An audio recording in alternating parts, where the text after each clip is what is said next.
ചേട്ടാ, ഇപ്പോൾ കിട്ടുന്നതിൽ ഏറ്റവും ബെസ്റ്റ് ഫോട്ടോഗ്രാഫി ഫോൺ ഏതാണ്?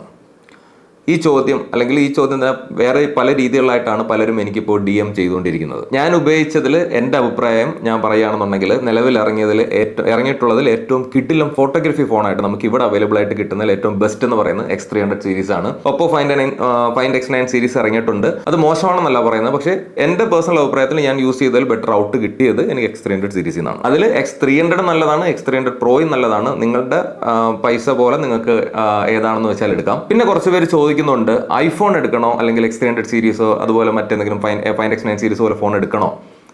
കൃത്യമായിട്ടുള്ള ഉത്തരം എനിക്കുണ്ട്. അതായത് നിങ്ങൾ ഫോട്ടോഗ്രാഫി ആണ് ഫോക്കസ് ചെയ്യുന്നതെന്നുണ്ടെങ്കിൽ നിങ്ങൾ ഉറപ്പായിട്ടും X300 സീരീസ് ഫോണുകൾ ചൂസ് ചെയ്യാം. അതിലേതെങ്കിലും ചൂസ് ചെയ്യാം.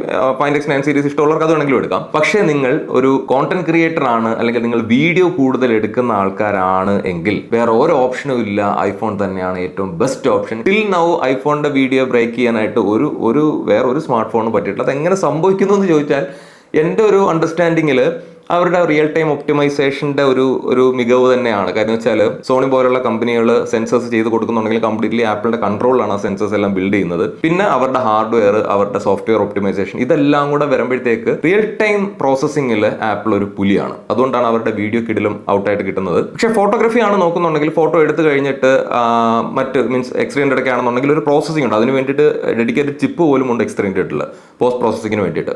അപ്പോൾ പ്രോസസ്സ് ചെയ്ത് നമുക്ക് റെഡിമെയ്ഡ് ആയിട്ട് ഇൻസ്റ്റന്റ്ലി പോസ്റ്റ് ചെയ്യാൻ പറ്റുന്ന രീതിയിലാണ് X300 ഫോട്ടോസ് ഔട്ട് വരുന്നത്. പക്ഷേ ഐഫോൺ കൂടുതൽ ഫോക്കസ് ചെയ്യുന്നത് റിയലിസ്റ്റിക് ആയിട്ടുള്ള നാച്ചുറൽ ലുക്കിൽ കിട്ടുന്ന ഫോട്ടോസ് ആണ്. അത് പലർക്കും അത്ര ഇഷ്ടമല്ല. സോ എൻ്റെ അഭിപ്രായത്തിൽ നിങ്ങൾക്ക് ഞാൻ ഇപ്പോൾ പറഞ്ഞ പോലെ ഫോട്ടോഗ്രാഫി നിങ്ങൾ നോക്കുന്നുണ്ടെങ്കിൽ ധൈര്യമായിട്ട് ഇപ്പോൾ വീഡിയോ എടുക്കാൻ പറ്റത്തില്ലെന്ന് ചോദിച്ചാൽ അത്യാവശ്യം വീഡിയോ ഒക്കെ X300 സീരീസിലും നിങ്ങൾക്ക് എടുക്കാം. പക്ഷേ ഡെഡിക്കേറ്റഡ് ആയിട്ട് ഫുൾ ടൈം നിങ്ങൾ ഒരുപാട് വീഡിയോസ് ആണ് ഷൂട്ട് ചെയ്യുന്നുണ്ടെങ്കിൽ ഏറ്റവും ബെസ്റ്റ് ഓപ്ഷൻ ഐഫോൺ തന്നെയാണ്. ഫോട്ടോഗ്രാഫിയിൽ ഏറ്റവും കൂടുതൽ ഫോക്കസ് ചെയ്യുന്ന ആൾക്കാരാണെന്നുണ്ടെങ്കിൽ ഞാൻ നേരത്തെ പറഞ്ഞ പോലെ X300 തന്നെയാണ്. കാരണം ഫോട്ടോഗ്രാഫി കൂടുതൽ ഫോക്കസ് ചെയ്യുന്ന ഐഫോൺ എടുക്കാൻ ഒരിക്കലും ഞാൻ റെക്കമെൻഡ് ചെയ്തില്ല. ബിക്കോസ് X300 എടുക്കുന്നതിന്റെ 7 അയലത്ത് വരത്തില്ല ഐഫോണിൽ എടുക്കുന്ന ഫോട്ടോസ്. പിന്നെ ഈ പറഞ്ഞ പോലെ നിങ്ങൾക്ക് പ്രീബിൽറ്റ് ആയിട്ട് വരുന്ന കുറച്ച് പ്രീസെറ്റുകളൊക്കെ ഇതിനകത്ത് വരുന്നത് നിങ്ങൾക്ക് നല്ലതായിട്ട് അപ്ലൈ ചെയ്യാം. കാരണം ഐഫോണിനൊന്നും അത്രയും നല്ല പ്രീസെറ്റുകൾ വരുന്നില്ല. അപ്പോൾ നിങ്ങൾക്ക് ഫോട്ടോ ഒക്കെ എടുത്ത് ഈ പ്രീസെറ്റ് അപ്ലൈ ചെയ്യാം. ഈസി ആയിട്ട് നിങ്ങൾക്ക് ഇൻസ്റ്റാഗ്രാമിൽ എവിടെയാണെന്ന് വെച്ചാൽ നിങ്ങൾക്ക് സോഷ്യൽ മീഡിയയിലൊക്കെ പോസ്റ്റ് ചെയ്യാം. സോ ഇക്കാര്യത്തിൽ കൺഫ്യൂഷൻ ഉള്ള നിങ്ങളുടെ ഫ്രണ്ട്സിനൊക്കെ വീഡിയോ ഷെയർ ചെയ്ത് കൊടുക്കുക. വീഡിയോ ആണെങ്കിൽ ഐഫോൺ, ഫോട്ടോ ആണെങ്കിൽ X300 സീരീസ്, അല്ലെങ്കിൽ നിങ്ങൾക്ക് ഇഷ്ടമുള്ള മറ്റേതെങ്കിലും സീരീസ്. ഇതിന് മേലെ എന്തെങ്കിലും ഡൗട്ട് ഉണ്ടെങ്കിൽ നിങ്ങൾ DM ചെയ്താൽ മതി. അറിയാവുന്ന കാര്യം ഞാൻ പറഞ്ഞുതരാം. ബൈ.